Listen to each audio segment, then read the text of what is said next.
پاکستان کے ضلع قصور کے اس نوجوان مجاہد کی کہانی جس نے اسرائیل کی سرحدوں کو ہلا کر رکھ دیا۔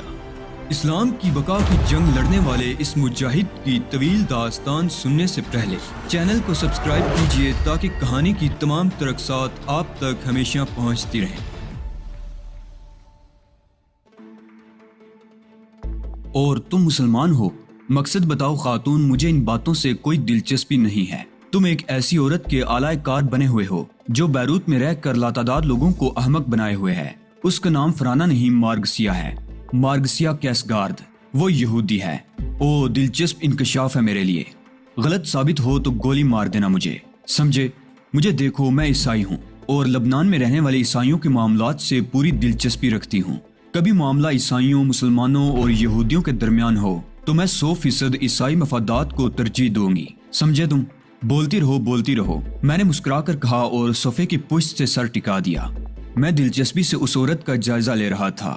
میں یہ کہنا چاہتی ہوں کہ تم مسلمان ہو کر ایک یہودن کے لیے کام کر رہے ہو، ایک ایسی عورت کے لیے جو لبنانی مسلمانوں اور فلسطینیوں کی جانی دشمن ہے، ایک انتہائی متعصب جنونی عورت جو فلسطینیوں کے خلاف یہودیوں کے لیے کام کرتی ہے۔ سنو، دولت بے شک بہت بڑی حیثیت رکھتی ہے، لیکن بعض اوقات انسان کا ضمیر دولت کو بھی ٹھکرا دیتا ہے۔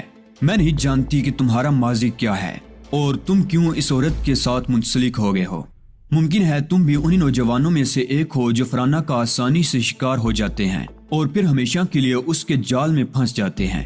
کیا تمہیں علم ہے وہ ایسے لوگوں کے ساتھ کیا سلوک کرتی ہے؟ نہیں، مجھے علم نہیں ہے، میں نے جواب دیا۔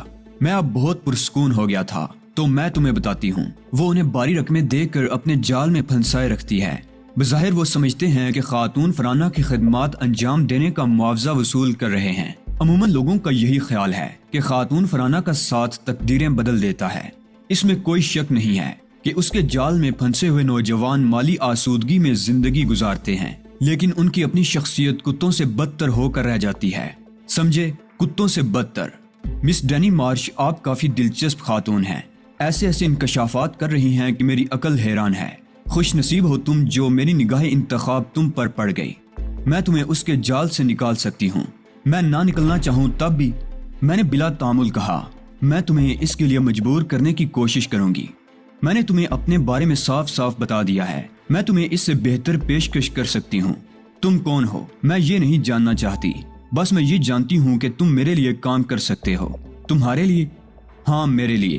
سب سے پہلے تم میرے بارے میں تحقیق کرو گے کہ جو کچھ میں نے کہا اس میں فریب تو نہیں ہے، اور جب تمہیں میرے بارے میں اطمینان ہو جائے تو تم مارگسیا کے بارے میں تحقیقات کر لینا۔ اگر یہ بات بھی سچ نکلے تو پھر میری پیشکش پر غور کرنا۔ پیشکش؟ میں نے دلچسپ نگاہوں سے اسے دیکھا۔ کتنی رقم دی ہے اس نے تمہیں اور کیا وعدے کیے ہیں؟ جو کچھ اس کے اور تمہارے مابین طے ہوا ہے اسے 4 گنا کر لو اور جب دل چاہے وصول کر لو۔ میں تمہیں طے شدہ معاوضے کی آدھی رقم اسی وقت پیش کر سکتی ہوں۔ میرا کام کرنے کے بعد تم دنیا کے کسی بھی ملک میں جانا چاہو گے تو یہ میری ذمہ داری ہوگی کہ میں تمہیں یہاں سے نکالنے کا بندوبست کر دوں۔ میرے خیال میں مسٹر شہباز، اس سے عمدہ پیشکش اور کوئی نہیں ہو سکتی۔ ہاں، اس میں کوئی شک نہیں ہے۔ تو پھر کیا خیال ہے، سودا کرو گے؟ بات کچھ ہضم نہیں ہو رہی ہے مادام ڈینی، آپ نے اچانک کسی کام کے لیے میرا انتخاب کیوں کر لیا؟ اس ذلیل کی فطرت سے واقف ہو کر۔ اوہو، آپ میرے سامنے خاتون فرانہ کو بہت برے الفاظ سے یاد کر رہی ہیں۔ بہرحال آپ کی پیشکش پر غور کیا جا سکتا ہے۔ شکریہ، اس سے تمہیں دوہرا فائدہ ہوگا، دولت بھی حاصل ہو جائے گی اور جس جال میں تم پھنسنے والے ہو اس سے بھی نکل جاؤ گے۔ میں تمہیں وقت سے پہلے آگاہ کر رہی ہوں اور یقین کرو میری اس بات میں ذرا برابر جھوٹ نہیں ہے۔ ٹھیک ہے، مگر آپ کیا چاہتی ہیں؟ پہلے مجھے اس بات کا اطمینان دلاؤ کہ جو وعدہ کرو گے اسے پورا بھی کرو گے۔ اطمینان آپ خود کر سکتی ہیں مادام ڈینی، میرے پاس وہ ذرائع نہیں ہیں جن سے آپ کو اطمینان دلا سکوں۔ تو پھر یوں کرو، پہلے میری باتوں کی تصدیق کر لو، اگر وہ درست ثابت ہوں تو میرے کام پر آمادگی ظاہر کر دینا۔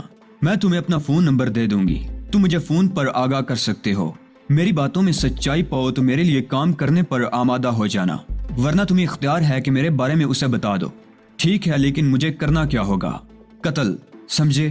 تم اسے قتل کرو گے، نہایت خاموشی سے اسے زہر دے دو گے، وہ زہر جو میں تمہیں فراہم کروں گی۔ تم یہ کام بآسانی کر سکتے ہو، جس دن اس پر عمل کرنا چاہو مجھے بتا دینا، میں تمہاری سیٹ بک کر دوں گی اور اس کام کی انجام دہی کے چند گھنٹوں کے اندر اندر تم لبنان سے باہر نکل جاؤ گے۔ کچھ سوالات ہیں میرے ذہن میں، پوچھو آپ اسے قتل کیوں کرنا چاہتی ہیں؟ وہ میری حریف ہے، کاروباری حریف، اس نے مجھے بدترین چوٹ دی ہے اور میں اس کے خون کی پیاسی ہو گئی ہوں۔ میں اسے زندہ نہیں دیکھنا چاہتی۔ آپ کیا کاروبار کرتی ہیں؟ سمگلنگ۔ تو کیا خاتون فرانہ میرا مطلب ہے مارگسیا سمگلر ہے؟ ہاں، اس کی تصدیق بھی کر لینا۔ میں تمہیں ہر طرح کی آزادی دیتی ہوں، لیکن اس کے ساتھ ایک درخواست بھی کروں گی۔ وہ کیا؟ اگر میرے کام کے لیے آمادہ نہ بھی ہو تو اس بات کو ہضم کر لینا، جو رقم میں تمہیں ایڈوانس دوں گی وہ تمہاری خاموشی کی قیمت ہوگی، جبکہ میرے اور تمہارے درمیان کوئی چپلش بھی نہیں ہے، اور یہ بھی مجھے معلوم ہے کہ مارگسیا سے بھی تمہارے دیرینہ مراسم نہیں ہیں۔ ہاں، اگر تم نے اس کی خلاف ورزی کی تو میں تمہیں اپنے بدترین دشمنوں میں گردانوں گی، اور اس کے بعد جو کچھ ہوگا تمہاری ذمہ داری ہوگی۔ بات قابل غور ہے۔ بہرحال میں تیار ہوں، کیونکہ مجھے صرف دولت سے دلچسپی ہے۔ مارگسیا کی موت کے بعد بھی تمہارے لیے بہت کچھ کیا جا سکتا ہے۔ میں نے تمہیں مہلت دی ہے، پہلے میری باتوں کی تصدیق کر لو۔ اس کی ضرورت نہیں ہے مادام ڈینی، میں فطرتاً اوبالی انسان ہوں۔ کون کیا ہے مجھے اس سے دلچسپی نہیں ہے۔ ایک مسلم گھرانے میں پیدا ہو گیا، اس لیے مسلم ہوں اور بس۔ سیاسی اور مذہبی فضا کیا ہے، یہ ہم جیسے لوگوں کے جاننے کی بات نہیں ہے۔ ہماری سیاست دولت، ہمارا مذہب دولت، یہ عمدہ بات ہے۔ گویا تم جب چاہو گی تمہارا کام ہو جائے گا، لیکن میں اس کے اونچے تعلقات سے واقف ہوں۔ پہلے مجھے یہاں سے نکالنے کا بندوبست کر لو، سب ہو جائے گا، سب کچھ ہو جائے گا۔ اس معاہدے کی خوشی میں آج رات تمہیں جشن میں شرکت کے لیے روک سکتی تھی، لیکن میں تمہارے خلاف اس کے دل میں شک و شبہات بھی نہیں چاہتی، اس لیے تمہیں خدا حافظ کہوں گی۔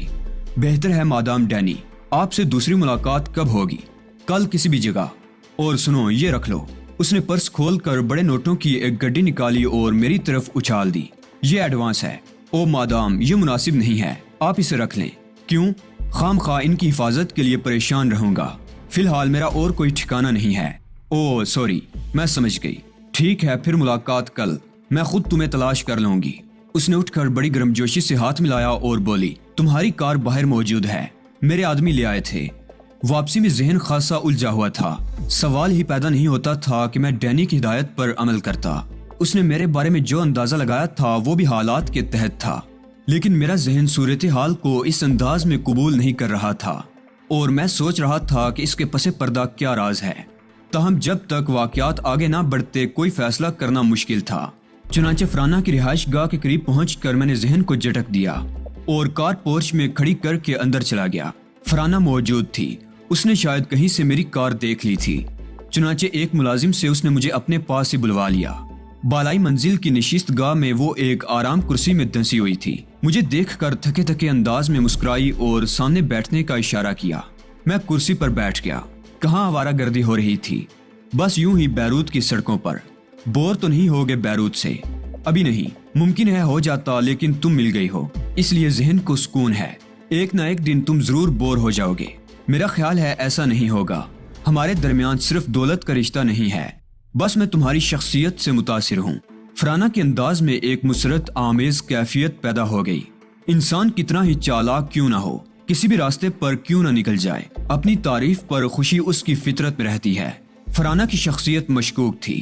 اس نے یہ بات تو خود بتا دی تھی کہ وہ اسمگلنگ کا کاروبار کرتی ہے۔ ایک اور شخصیت تھی اس کی جو ابھی پوشیدہ تھی، اور تنظیم اس کی حقیقت جاننا چاہتی تھی۔ شکریہ شہباز، تم مجھے ذہنی آسودگی سکون بخشتے ہو۔ میں اس بات سے انحراف نہیں کروں گی کہ میں زیادہ اچھی عورت نہیں ہوں، لیکن ساری باتوں کے باوجود میں انسان ہوں۔ تم نے میرے بارے میں کچھ کہانیاں تو ضرور سنی ہوں گی۔ کہانیاں؟ میں نے سوالیہ انداز میں اسے دیکھا۔ ہاں، بیروت کے مختلف حلقوں میں میرے بارے میں لاتعداد کہانیاں مشہور ہیں۔ اتفاق سے یہ کہانیاں میرے کانوں تک نہیں پہنچ سکی۔ ہاں، آج البتہ میں نے ایک کہانی سنی ہے۔ آج؟ ہاں، کچھ دیر قبل۔ کہاں اور کیا کہانی تھی؟ بڑی تعجب خیز، بہت دلچسپ۔ اشتیاق بھڑکا رہے ہو میرے دل میں۔ کیا کہانی تھی؟ مجھے نہیں سناؤ گے؟ اس کہانی کو سنانے سے قبل ایک سوال ضرور کروں گا۔ میں نے اس کے چہرے پر نگاہیں گاڑ کر کہا اور اس نے آنکھیں بند کر کے گردن ہلا دی۔ کیا تمہارا نام فرانہ ہی ہے؟ میرے اس سوال پر اس نے جلدی سے آنکھیں کھول دی۔ کیا مطلب ہوا اس بات کا؟ وہ متخیرانہ انداز میں بولی۔ مطلب صاف ہے، کیا تمہارا نام صرف فرانہ ہے؟ میں نے دوبارہ سوال کیا۔ وہ میری آنکھوں میں دیکھ رہی تھی، پھر آہستہ سے بولی، تمہیں اس پر شبہ ہے؟ شبہ نہیں ہے، لیکن جو کہانی میں تمہیں سنانے والا ہوں اس کا اس سوال سے گہرا تعلق ہے۔ کہانی سناؤ، میں وعدہ کرتی ہوں کہ تمہیں سب کچھ سچ سچ بتا دوں گی۔ اس نے تھکے تھکے لہجے میں کہا، کیا میں تمہیں مارگسیا کیسگارد کے نام سے پکار سکتا ہوں؟ میں نے کہا تو وہ اچھل پڑی اور سنبھل کر بیٹھ گئی۔ یہ نام تمہیں کہاں سے معلوم ہوا؟ اس نے مری ہوئی آواز میں کہا۔ دیکھے خاتون فرانہ، اگر کسی سے دوستی کے دعوے کیے جاتے ہیں تو پھر سچ کہنا اور سچ سننا لازمی ہو جاتا ہے۔ کیا خیال ہے میرے یہ الفاظ تمہاری طبع نازک پر گراں تو نہیں گزرے؟ اس نے نفی میں گردن ہلائی اور ٹھہرے ہوئے لہجے میں کہنے لگی، ہاں میرا نام مارگسیا کیسگارد ہی ہے۔ میرے باپ کا نام کیسگار تھا، ایک کمیونسٹ پرتگالی، لیکن میری ماں لبنان کی رہنے والی تھی اور دروزی خاندان سے تعلق رکھتی تھی۔ باپ نے میرا نام مارگسیا رکھا تھا اور ماں نے فرانہ۔ یہ ہے تمہاری بات کا جواب۔ گویا مارگسیا کے نام سے بھی تمہیں پکارا جا سکتا ہے۔ نہیں، مجھے اپنی ماں کا دیا ہوا نام پسند ہے اور میرا حلقہ احباب مجھے فرانہ ہی کے نام سے جانتا ہے۔ میں نہیں چاہتی کہ لوگ مجھے مارگسیا کے نام سے پکاریں۔ اب تم میرے سوال کا جواب دو کہ تمہیں یہ نام کہاں سے معلوم ہوا؟ ڈینی مارش اسمتھ، کیا تم اس نام سے بھی واقف ہو؟ میں نے کہا تو اس کی آنکھوں میں سرخی لہرانے لگی۔ کیا وہ تمہیں ملی تھی؟ اس نے پوچھا۔ ہاں، میں اس سے ملاقات کر کے آ رہا ہوں۔ کیسے اور کہاں؟ اس نے اضطراب سے کہا اور میرے ہونٹوں پر مسکراہٹ پھیل گئی۔ مجھے تمہارے نام سے طلب کیا گیا تھا خاتون فرانہ، اور جب میں اس عمارت میں پہنچا جہاں مجھے بتایا گیا تھا کہ تم میری منتظر ہو تو میری ملاقات ڈینی مارش اسمتھ سے ہوئی۔ اس نے مجھے تمہارے بارے میں کچھ باتیں بتائیں۔ اس نے اپنے بارے میں بھی بتایا کہ وہ خود بھی اسمگلنگ کرتی ہے اور تم اس کی کاروباری حریف ہو۔ تم نے اسے شدید نقصانات پہنچائے ہیں۔ مجھے میرے مستقبل سے آگاہ کرتے ہوئے اس نے کہا کہ اس سے قبل کہ میں زندگی کے عذاب میں گرفتار ہو کر اس حالت میں پہنچ جاؤں کہ مجھے موت کی آغوش میں بھی پناہ نہ ملے، مجھے خود کو سنبھال لینا چاہیے۔ اس نے مجھے پیشکش کی ہے خاتون فرانہ کہ میں تمہیں زہر دے کر ہلاک کر دوں اور اس کے عوض مجھے بے پناہ دولت دی جائے گی۔ لبنان سے باہر نکالنے کے بھی انتظامات کر دیے جائیں گے۔ زہر کے بارے میں فیصلہ کیا گیا ہے کہ وہ خود ہی مجھے فراہم کرے گی۔ اس نے معاوضہ ایڈوانس دینے کی بھی پیشکش کی جسے میں نے قبول نہیں کیا۔ کیا یہ کہانی دلچسپ نہیں ہے؟ فرانہ کے چہرہ سرخ ہو گیا، آنکھوں سے انگارے نکلنے لگے۔ اس نے سانپ کی طرح پھنکار کر کہا، ڈینی مارش اسمتھ، ٹھیک ہے، وہ اب کھل کر میرے سامنے آئی ہے تو میں اسے بتاؤں گی کہ میں کیا ہوں۔ میں نے سوچا تھا کہ وہ اپنا کام کر رہی ہے اور میں اپنا۔ ہاں، اگر کہیں ہمارا مفاد ٹکرا جاتا تو پھر مجھے اس کا حق حاصل تھا کہ میں اس سے فائٹ کرتی۔ جو چالاک اور طاقتور ہوتا وہ جیت جاتا، لیکن اس نے گناؤنی چال چلی ہے۔ میں اسے اس کا جواب ضرور دوں گی۔ وہ جیسے خود سے مخاطب تھی۔ پھر اس نے چونک کر میری طرف دیکھا اور آہستہ آہستہ اس کے چہرے سے وہ کیفیت ختم ہوتی گئی۔ اس کی جگہ مسکراہٹ نے لے لی اور پھر اس نے لگاوٹ بھرے انداز میں پوچھا، لیکن ڈیئر شہباز، یہ تفصیل تم نے مجھے کیوں بتا دی؟ کیا مطلب؟ میرا مطلب ہے کہ کیا تم فرانہ، میں نے سرد لہجے میں کہا، یہ سوال تم مجھ سے کر رہی ہو؟ اور ڈیئر، ناراض ہونے کی ضرورت نہیں، بس دیکھو نا، تمہارے خیالات جاننا چاہتی ہوں اس بارے میں۔ مجھے بتاؤ، میں ڈینی مارش اسمتھ کے ساتھ کیا سلوک کروں؟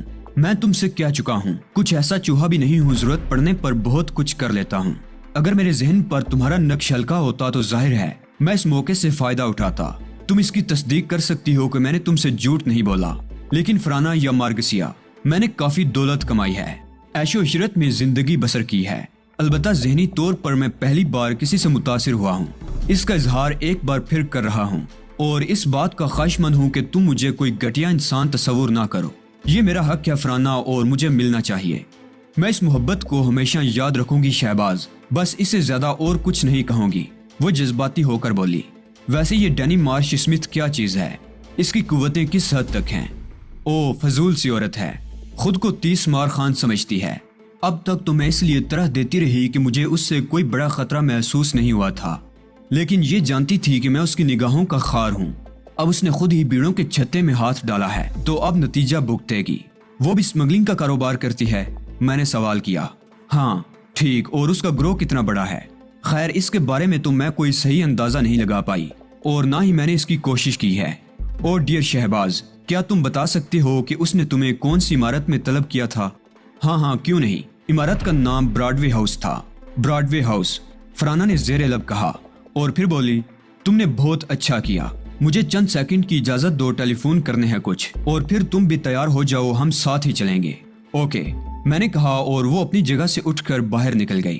رات کو تقریباً 10:30 بجے اس کا گروہ اس کی کوٹھی میں جمع ہو گیا۔